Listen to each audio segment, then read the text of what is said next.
Sa mga nakarang araw, maraming analyst po ang nagsimulang magbigay ng mga accelerated timelines para sa price growth ng XRP. At isa po sa pinaka tinutukan ngayon ay ang analysis ng kilalang crypto commentator na si Crypto Sensei. Ang kanyang bagong post ay nagbigay po ng malalim na insight sa posibleng galaw ng presyo ng coin na ito at kung paano po tayo pwedeng maghanda. Kaya sa video na ito ay pag-uusapan po natin ang kanyang mga projections, titignan po natin ang mga factors na pwede pong magtulak kay XRP pataas at susuriin po natin ang mga reaksyon ng community. At ayan, simulan po natin sa ating unang katanungan kung ano po ba ang price predictions ni Crypto Sensei. Ayan po, kay Crypto Sensei, may tatlong pangunahing timeline para sa posibleng price growth ng XRP. Sa loob ng 30 days, pwedeng marating daw ng XRP ang $150 na susundan naman ng $295 sa loob ng 60 days. At maabot naman niya ang $442 sa 90 days. Ngunit malinaw po siyang nagpaliwanag na ito ay nakadepende sa ilang assumptions. Halimbawa, hindi lahat ng ETF sa market ay makakakuha ng demand na kailangan para maabot ang mga targets na ito. Pero kung tuloy-tuloy po ang ETF inflows at konti lang ang available supply sa mga exchanges, pwedeng magkaroon po ng matinding upward pressure sa presyo. Dagdag pa niya, nakasalalay din sa mga malalaking holders at institutions kung magbebenta po sila sa immediate price levels gaya po ng $25 o $50. Kung pipiliin po nilang hindi magbenta, mas plausible po ang rapid appreciation ng XRP. Marami sa market ang umaasa po sa ganitong scenario. Sa ating pananaw, ito po ay nagbibigay ng kakayahang planuhin po natin ang ating strategy. Kung alam po natin kung ano ang pwedeng mangyari sa short term, mas maayos po nating mamamanage ang risk at saka potential gains. Ngayon ay ano naman po ang mga factors na suporta sa kanyang argumento. Ayan, hindi lamang po price targets ang ibinahagi ni Crypto Sensei. Binanggit din po niya ang mga factors na pwede pong magdagdag ng demand pressure kay XRP. Una ay ang pag-introduce po na at saka expansion ng XRP ETF.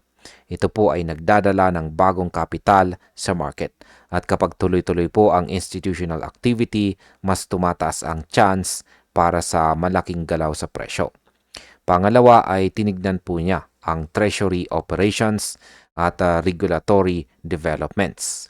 Kapag nagkaroon po ng positive regulatory signals, mas confident ang mga investors at institutions na pumasok sa ecosystem ng XRP. Pangatlo, hindi rin pwedeng kalimutan ang stablecoin growth at ang pag-adapt ng mga bangko at financial institutions sa XRP-related solutions. Kapag mas marami pong players ang gumagamit o nag-i-explore, lumalaki po ang real utility ng XRP na direktang nakaka-impluwensya po sa demand. Bukod po sa institutional interest, tinalakay po niya ang technical considerations tulad po ng EVM sidechain at ang emerging DeFi layers. Ang mga elements na ito ay lumilikha po ng environment na heightens or pinapataas po ang demand habang limitado ang circulating supply sa mga exchanges.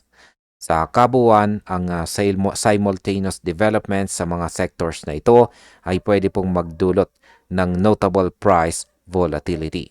At ayon po sa kanya, konti lang ang liquidity na available sa kasalukuyan kaya pwede pong lumakas ang upward momentum ng XRP.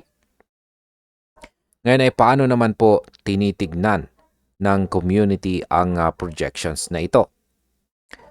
Pagdating po sa XRP community, iba-iba ang reaksyon sa projections ni Crypto Sensei. May ilan po gaya ni XRP Mate na tinanggihan ang projections. sinasabing unrealistic po ang numbers at kapag tumaas ang presyo, natural lang na magkakaroon ng selling na magdadagdag sa available supply. Samantalang si Aliw naman ay ah, tinukoy po niya ang broader market downturn. At bagamat nagkaroon po siya ng personal losses sa kanyang purchase na $2.11, interesado pa rin po siyang mag-accumulate ng XRP kahit mananatili po sa range na $1 to $1.50 sa matagal na panahon.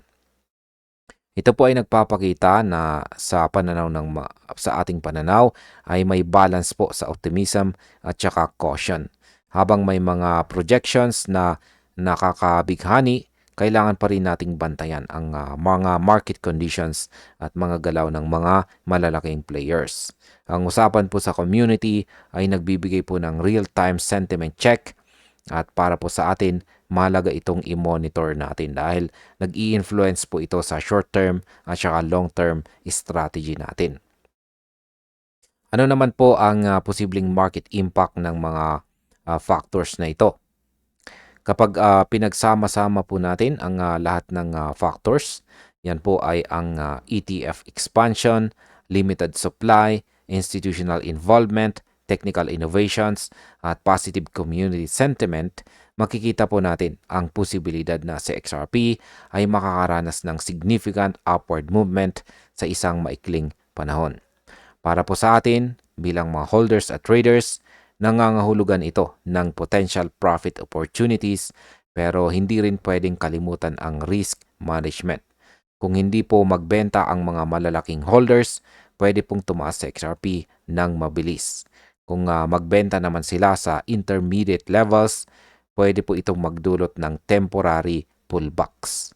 Sa pangmatagalan, ang pagkakaroon po ng multiple demand drivers ay nagbibigay po ng structural support sa presyo ni XRP na pwede pong magpababa sa epekto ng short-term volatility at magpataas ng confidence ng mga investors.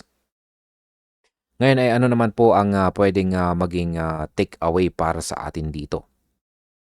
Ang pinakamalagang take-away po para sa atin ay ang kahalagahan ng pagiging handa at saka informed.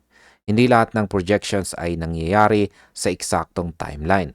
Pero ang pagkakaintindi sa market dynamics, institutional behavior, at technical factors ay makakatulong po sa atin na gumawa ng mas maayos na desisyon.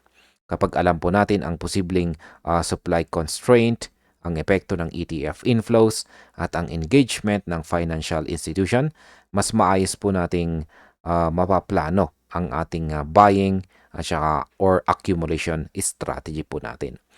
Gayun din ang sa mga reactions ng community, makikita po natin ang diverse na perspectives or iba't ibang pananaw. At bilang mga investors or holders, pwede po natin gamitin ito bilang gabay sa kung paano po natin i-balance ang ating optimism at saka caution. At bilang panghuli, ay ano naman ang aking masasabi tungkol dito? Sa aking opinyon, may matinding potensyal po sa XRP para sa short-term at saka medium-term growth. Ang kombinasyon po ng limited circulating supply, institutional interest, ETF inflows, technical innovation at growing utility ay lumilikha ng environment na pwede pong magtulak sa presyo pataas ng mabilis. Ngunit kailangan po natin na maging maingat. Kahit gaano po ka-exciting ang projections, pwede rin magkaroon ng volatility at saka pullbacks. Ang key ay disciplined at saka informed decision making bilang mga crypto enthusiasts. Kung maging strategic po tayo sa accumulation at sales levels, pwede po nating mapakinabangan ang potential gains habang minimize ang risk. At sa huli, si XRP po ay parang isang coin na handa sa spotlight. Pero para po sa ating strategy, ayan, nasa atin pa rin po sa ating strategy kung paano po natin ito susundan. At ayun, hanggang dito na lamang po tayo sa video na ito mga ka-crypto. Maraming salamat sa panonood.